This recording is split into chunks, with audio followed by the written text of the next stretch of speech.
नमस्कार, live cities पर आपका स्वागत है। मैं हूं दीपक प्रियदर्शी।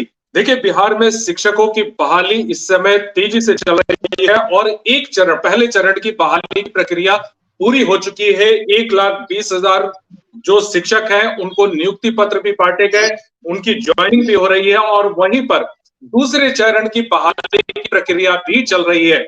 लेकिन इसके बावजूद भी कहीं ना कहीं एक परेशानी है, और एक क्या, कई ऐसी परेशानी है जिसको लेकर अभी जो शिक्षक हैं, खास करके जो शिक्षक अभी ज्वाइन करने जा रहे हैं, खास करके वो शिक्षक जो नियोजित और लगातार लंबे समय से इस बात को लेकर मांग उठा रहे हैं कि उन्हें राज्यकर्मी का दर्जा दिया जाए। विशिष्ट शिक्षक का मामला है, गेस्ट टीचर का मामला है, तमाम ऐसे मुद्दे हैं जिस मुद्दे पर कहीं ना कहीं अभी शिक्षक काफी परेशानी झेल रहे हैं। इसी मुद्दे पर बातचीत करने के लिए हम लोग यहाँ पर मौजूद हैं। इस चर्चा में है, हमारे साथ हैं असित नाथ तिवारी जी हैं, जो सरकार की तरफ से सरकार के प्रतिनिधि के रूप में कांग्रेस के प्रवक्ता हैं। अमित विक्रम जी हैं, जो टीईटी शिक्षक संघ के नेता है, वो प्रतिनिधित्व कर रहे हैं। और साथ ही साथ शैलेंद्र कुमार शर्मा जी हैं, जो शिक्षक नेता है। वो तमाम ऐसी चीजों को शिक्षकों के पक्ष में या फिर शिक्षकों की तरफ से वो बात रखेंगे। सबसे पहले शैलेंद्र जी से जानना चाहते हैं। शैलेंद्र जी, ये शिक्षकों की बहाली की प्रक्रिया शुरू हुई और तमाम ऐसी चीजें चल रही, कई मुद्दे ऐसे हैं, नियोजित शिक्षक का मामला है, जो ज्वाइनिंग अभी करना है जिन टीचर्स को, वो ज्वाइन नहीं कर पा रहे हैं, और विशिष्ट शिक्षक का मामला, गेस्ट टीचर का मामला, एक तबाही पे तबाही कहीं ना कहीं शिक्षकों के सामने इस समय है। अभी शिक्षा बिहार में शोध का विषय बना हुआ है और इसका प्रयोग करके निष्कर्ष निकालना चाहते हैं। प्रत्येक सरकार यही चाह रही है। कांग्रेस सरकार ने तो गैर सरकारी संस्थाओं को सरकारीकरण करके एक तोहफा दिया था, शिक्षकों को सम्मानित किया था, और वो सारी सुविधाएं वर्तमान सरकार ने छीन ली। लालू जी ने भी बीपीएससी से एग्जाम लिए थे, लेकिन ऐसी पारदर्शिता थी उनमें, और उस तत्कालीन शिक्षकों की नियुक्ति हुई सारी सुविधाओं के साथ। आज तो नियुक्ति का मामला लगता है लुभावना है, शिक्षा के साथ मजाक है, शिक्षकों के साथ मजाक कर रहे हैं, क्रूर व्यवहार कर रहे हैं और वाहवाही लूटना चाहते हैं। इसके पीछे जरूरी सरकार की मंशा है और तमाम पार्टी अभी चुप हैं, चाहे वो कांग्रेस हो, भाजपा हो, या सब लुप्त ले रहे हैं। कहीं इंडी गठबंधन है तो कहीं डबल इंजन की सरकार बनाने का चक्कर है, इस तरह का। और शिक्षकों को अमानुषिक व्यवहार से गुजरना पड़ रहा है। शिक्षक प्रताड़ित हो रहे हैं, शिक्षा के साथ मजाक हो रहा है। एक और चांद पर पहुंचाने का काम हो रहा है और दूसरी ओर शिक्षा को गर्त में मिलाने का काम चल रहा है। न शिक्षक नियोजन में है, न शिक्षक बीपीएससी के हैं, शिक्षक रोड पर है। सरकारी शिक्षकों को बनाने के लिए, सरकारी दर्जा, राजकर्मी का दर्जा देने के लिए ये लोग एक प्रताड़ित करने का नुस्खा खोल रखा है। एसटीटी, टीटी, सीटी, क्या क्या मजाक बनाए हुए हैं।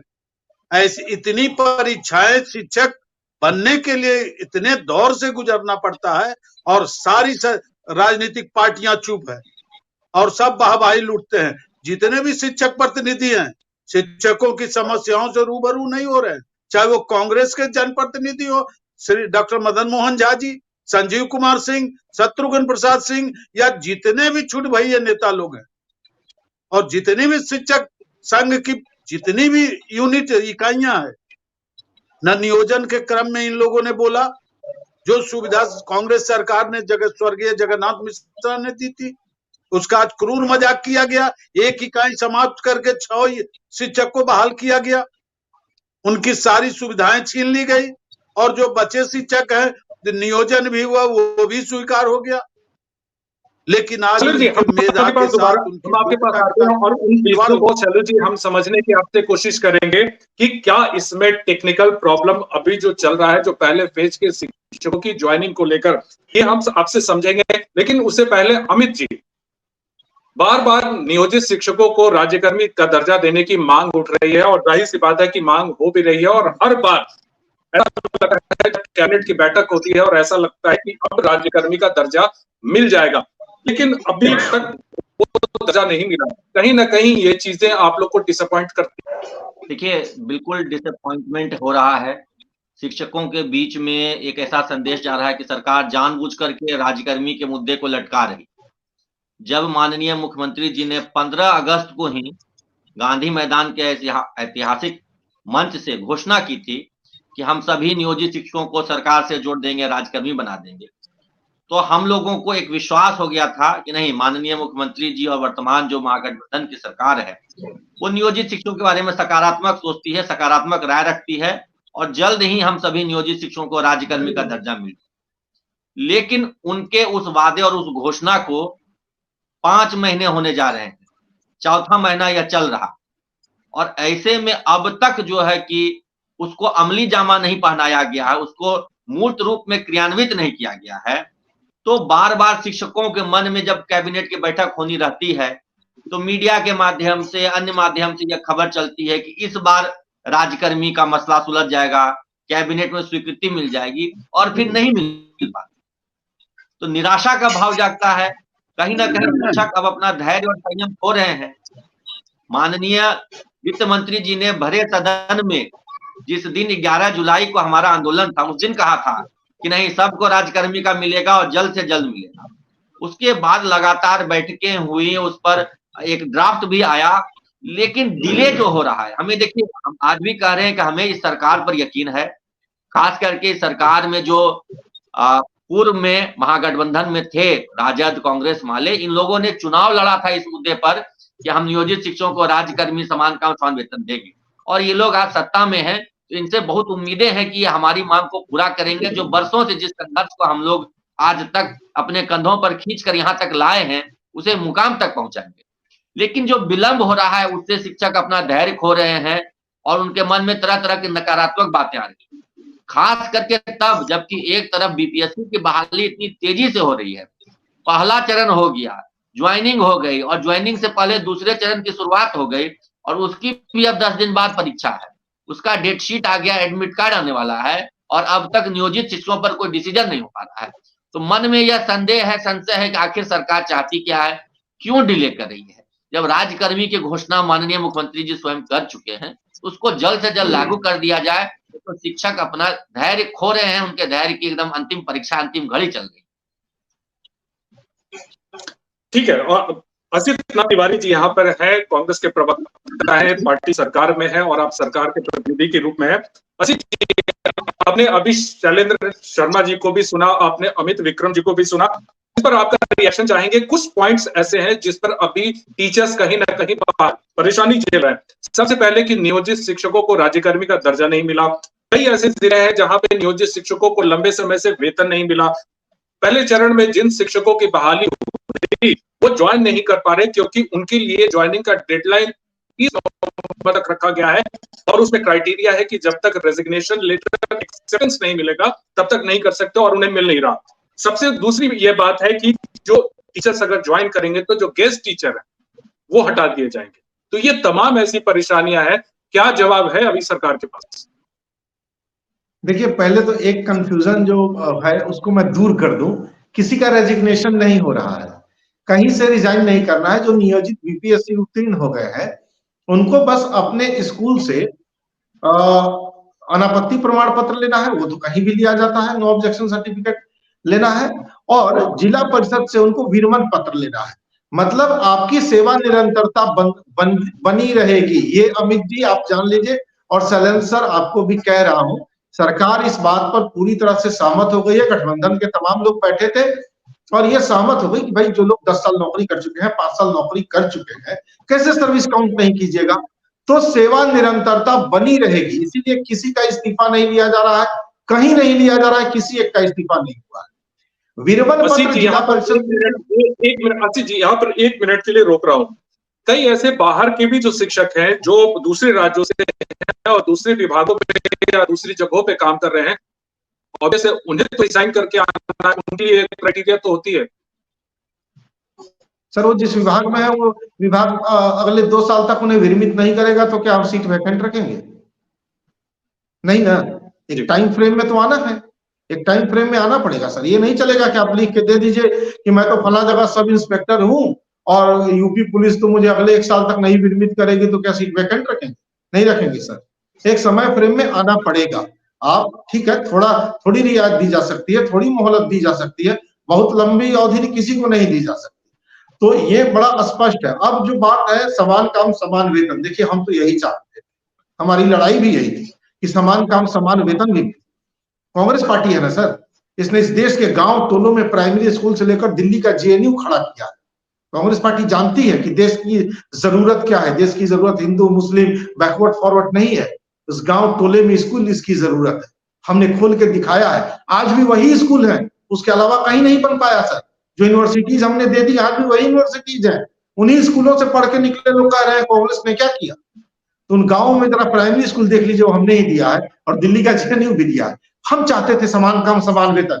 और आपको शैलेंद्र सर बता रहा हूँ, बिहार माध्यमिक शिक्षक संघ के लोग मुझसे ही उन्होंने अप्रोच किया था कि भाई आपके अध्यक्ष से हम लोग मिलना चाहते हैं। प्रवीण कुमार जी हैं कोषाध्यक्ष और प्राच्य प्रभा के संपादक हैं, वो थे, और भी 4 लोग आए हुए थे। मैं लेके गया था अपने अध्यक्ष के घर, वहां लेटर ड्राफ्ट हुआ, वहां से लेटर ड्राफ्ट करके मुख्यमंत्री जी के पास हमारे अध्यक्ष गए, सबके साथ मुख्यमंत्री जी को लेटर देकर उन्होंने अनुरोध किया कि सर कर दीजिए, समान काम समान वेतन में कोई आपत्ति नहीं है, ये तो बड़ी न्याय संगत बात है। खैर उसके बाद बहुत सारी बातें हुई, बहुत सारी बैठकें हुई, बीपीएससी के थ्रू एक एग्जाम लिया गया। अब जब दूसरी बात आई सक्षमता परीक्षा की, तब भी हम लोगों ने और वाम दल के प्रतिनिधि भी थे, कांग्रेस और वाम दल के प्रतिनिधि, हम लोगों ने मुख्यमंत्री से मुलाकात की और हम लोगों ने कहा सर परीक्षा लॉजिकल नहीं है। 10 साल पहले जो दारोगा बहाल हो गया है, आज उसको हम दौड़ में शामिल करा दें, वो दौड़ निकाल लेगा क्या? या जो अधिकारी सक्षमता परीक्षा का सुझाव दे रहे हैं, आज से 10 साल पहले यूपीएससी का रिजल्ट जो निकाल चुके हैं, आज हम यूपीएससी में उन्हें बैठा दें, वो निकाल के दिखा देंगे क्या? तो इसलिए सक्षमता परीक्षा तार्किक नहीं है सर, कर दिया जाए। खैर चलिए, गठबंधन की अपनी मजबूरियां होती हैं, हम बहुत छोटा घटक दल है, हमारे विधायकों की संख्या भी बहुत कम है, हमारी अपनी सीमाएं हैं, लेकिन हमने अपनी बात रखी। अब एक जगह पेच ये है कि सक्षमता परीक्षा विभाग ले कि बीपीएससी दे, क्योंकि हम नहीं चाहते कि 2 कैडर हो, एक बीपीएससी टीचर हो, एक विभागीय परीक्षा से पास करके गए टीचर हो। तो बेहतर हो कि कोई एक ही एजेंसी सबकी परीक्षा ले ले, कि किसी में ये भावना न रहे कि हम तो बड़े वो बन के आए हैं जी, हम तो यहाँ से रिजल्ट लेके आए हैं, और दूसरे को लगे कि हम वो नहीं है।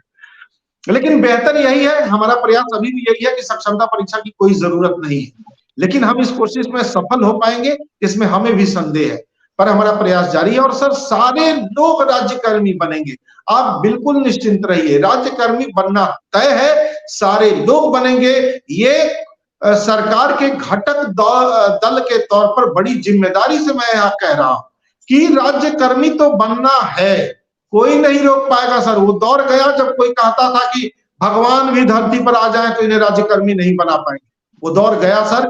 हमने आते ही सरकार में कहा था कि ये राज्यकर्मी बनेंगे, हमने कईयों को बना के दिखाया बीपीएससी के थ्रू, और शेष बचे सभी शिक्षक राज्यकर्मी बनेंगे। शिक्षकों का सम्मान सर्वोपरि था सर, बीच में कुछ चीजें गड़बड़ हो गई, एक बार फिर उस सम्मान को हम सर्वोपरि का स्तर पर ले जाएंगे, एकदम आप निश्चित।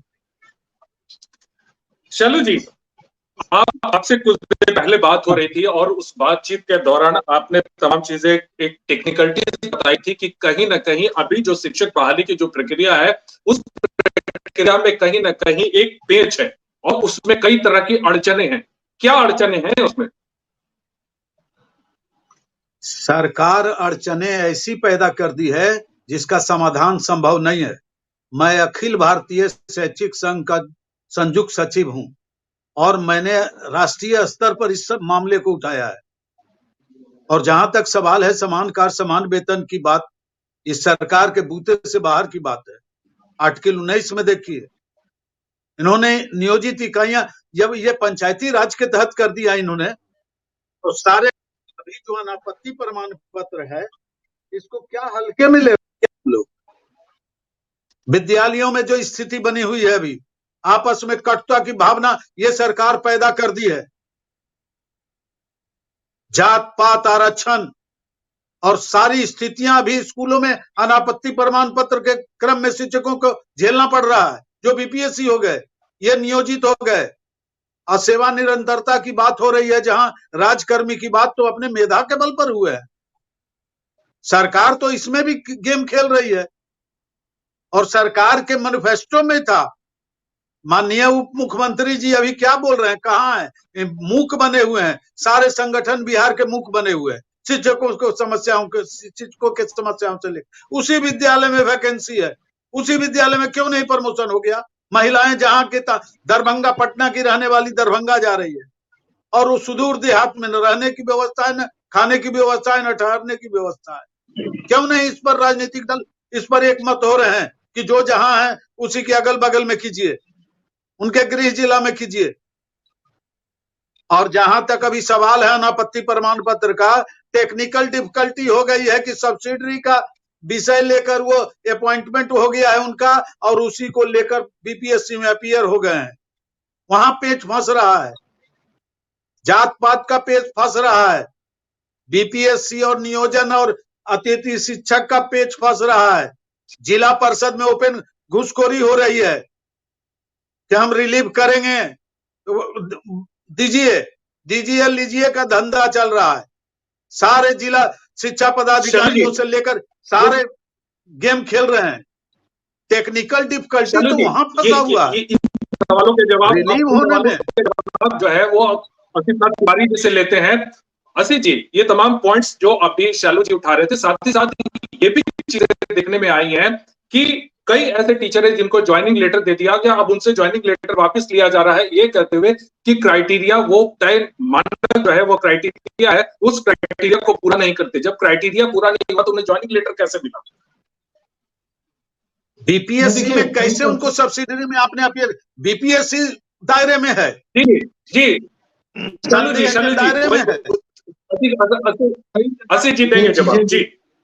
हाँ, कई जगह अभी डॉक्यूमेंट्स वेरिफिकेशन में कुछ चीजें पकड़ में आई हैं। देखिए, बहुत बड़े पैमाने पर ये नियुक्ति हो रही है और इतनी आसानी से सब कुछ नहीं होगा, लेकिन डॉक्यूमेंट्स का जो वेरिफिकेशन हो रहा है उसमें जहां कहीं भी संदेह हो रहा है उसकी जांच हो रही है और उनको रोका जा रहा है ज्वाइन कराने से। ऐसे ही किसी को ज्वाइन नहीं कराया जाएगा ना, डॉक्यूमेंट्स वेरिफिकेशन तो होगा, ज्वाइन कराया जाएगा। बीपीएससी से जहां गलती हुई है उसकी जांच बाद में करवाएंगे, पहले तो हम ज्वाइन करवाएं और इस बात का ध्यान रखें कि गड़बड़ लोग ना ज्वाइन हो जाए। ये दोनों प्रक्रिया बड़ी पारदर्शी तरीके से चल रही है। शैलेंद्र सर कह रहे हैं कि अनापत्ति प्रमाण पत्र, सर बिना अनापत्ति प्रमाण के कोई रिलीव करता है क्या?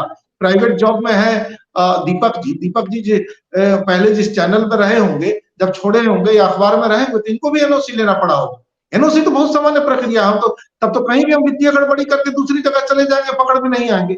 नो ड्यूज के कहीं नहीं होगा ना, तो नो ड्यूज तो अच्छा अभी तक ऐसी कोई शिकायत नहीं आई है कि स्कूल में नो ड्यूज नहीं दिया जा रहा है। नो ड्यूज तो हेडमास्टर को देना है, वो तो बेचारे सहयोग कर रहे हैं। हर स्कूल का हेडमास्टर, जिस स्कूल में किसी का चयन हो गया है बीपीएससी, आपके पास फिर आएंगे। एक सवाल आपके पास फिर आएंगे इस इशू में। आपने एक बात जब अभी बातचीत हो रही थी तो आपने कहा कि हर हाल में राज्यकर्मी का दर्जा दिया जाएगा और सरकार देगी। अमित विक्रम यहाँ पर है, उनसे रिएक्शन लेने से। देखिए, समस्या तो बिहार के सभी शिक्षकों के साथ है ही। हम लोग जो नियोजित शिक्षक हैं वो राज्यकर्मी के दर्जे के इंतजार में कहिए एक तरह से अब तरस रहे हैं। इंतजार की अब इंतहा हो रही है, सब्र की अब सीमा जो बांध है वो टूट रही। और साथ ही साथ जो हमारे शिक्षक साथी आए हैं जो बीपीएससी से बात जी तो जो बीपीएससी से हमारे साथी आए हैं, देखिए कुछ दिक्कतें तो ऐसी हैं जो उन्हें झेलना पड़ेगा। हमारे बहुत सारे नए शिक्षक साथी ये शिकायत कर रहे हैं कि हमको सुदूर ग्रामीण इलाकों में भेजा जा रहा है। अब ये बताइए, जब सुदूर ग्रामीण इलाके में विद्यालय है तो वहां कोई ना कोई तो पढ़ाने जाएगा। तो मैं जाऊं या हमारा कोई मित्र जाए, कोई साथी जाए, किसी ना किसी को तो जाना है। अब अगर सभी शिक्षक हम लोग कहेंगे कि नहीं हम शहरी क्षेत्र में ही रहेंगे, हम अपने घर के ही नजदीक रहेंगे, तो जो सुदूर ग्रामीण इलाके में विद्यालय वो बंद हो जाएगा। वहां के जो गरीब बच्चे हैं, जो पिछड़े तबके के बच्चे हैं, जो समाज के सबसे निम्नतर तबके के बच्चे, उनको कौन पढ़ाएगा? ये अव्यवहारिक बात है। अगर कोई शिक्षक या शिक्षिका कहे कि मेरा स्कूल बहुत सुदूर इलाके में है, हम वहां नहीं जाएंगे पढ़ाने, इस तरह की कोई बात नहीं होती है। किसी भी विभाग में जिसको जहां पोस्टिंग मिलती है वहां जाना पड़ता है। और विद्यालय तो ग्रामीण क्षेत्रों में जो निम्नतर निर्धन तबके के बच्चे हैं उनके विशेष शिक्षा के लिए खोला गया है। अब वहां पे कोई शिक्षक कहे कि हम नहीं जाएंगे, हमारे लिए बहुत दूर है, ये अव्यवहारिक बात है। हाँ, ये जरूर है कि निचले स्तर पर, प्रखंड स्तर पर, जिला स्तर पर भ्रष्टाचार की कुछ शिकायतें हम लोगों को भी मिलती हैं। तो उससे हम लोग अपने स्तर से निपटने का प्रयास करते हैं। और आपका नैतिक बल मजबूत है तो आप स्वयं सक्षम होते हैं ये निचले स्तर के भ्रष्टाचार से निपटने में। लेकिन जहां तक नीति निर्धारण की बात है, नीति निर्धारण में बीपीएससी वाले मामले में हमें कोई दोष नजर नहीं आता।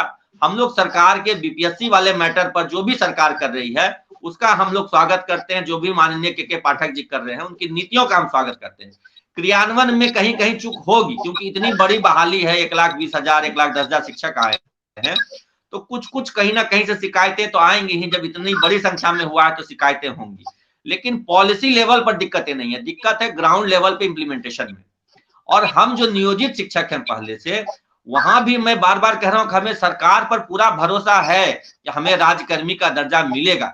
लेकिन जो डिले हो रहा है, उस डिले की वजह से शिक्षकों के मन में संदेह उत्पन्न हो रहा है कि आखिर ऐसी क्या बात है, आखिर ऐसा कौन सा पेज फंसा हुआ है। जैसे कि अभी असीत भाई कह रहे थे हमारे कि बीपीएससी परीक्षा लेगी कि बिहार बोर्ड लेगी कि विभागीय लेगी, इसको लेकर के शिक्षकों के मन में वहां की स्थिति है।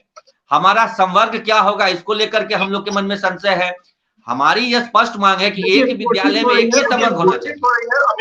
अमित जी, कोशिश हो रही है कि एक ही संवर्ग। जी बिल्कुल सर, हम लोगों की यही मांग है और हम लोग सभी जनप्रतिनिधियों के माध्यम से यही मांग उठाते रहे हैं कि हमारा एक ही संवर्ग हो, एक विद्यालय में एक ही संवर्ग हो। अलग अलग संवर्ग रहने से विद्यालय में वैमनस्यता होती है, आपसी मनमुटाव होता है और फिर विद्यालय का शैक्षणिक वातावरण खराब हो जाता है। तो इसलिए अगर सरकार परीक्षा लेती भी है तो हम लोग परीक्षा के लिए तैयार हैं, लेकिन हमारा संवर्ग एक ही हो, एक विद्यालय एक संवर्ग एक वेतनमान हो। ये अलग अलग कैटेगरी में शिक्षकों को नहीं बांटा जाए, इससे विद्यालय का शैक्षणिक वातावरण खराब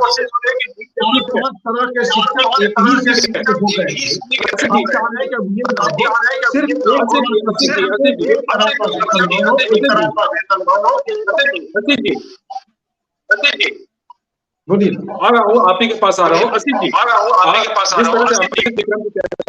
जिस तरह से पर उन्हें सरकार पर भरोसा है नियोजित शिक्षकों का, तो जो आप कह रहे हैं कि एक नियोजित शिक्षकों को नियमित कर दिया जाएगा, राज्यकर्मी का दर्जा दिया जाएगा, उसका डेडलाइन बता दीजिए ताकि सब लोग निश्चित हो जाए, जो संदेह है वो संदेह भी दूर हो जाए।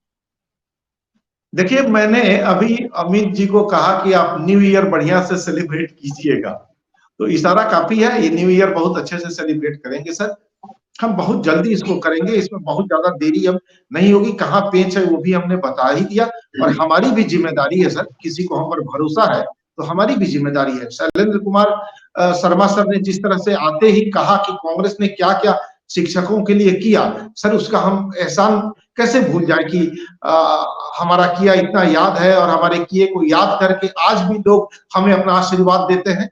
सर आशीर्वाद तो तभी मिलेगा ना जब हम सिर झुका के कुछ करते रहे।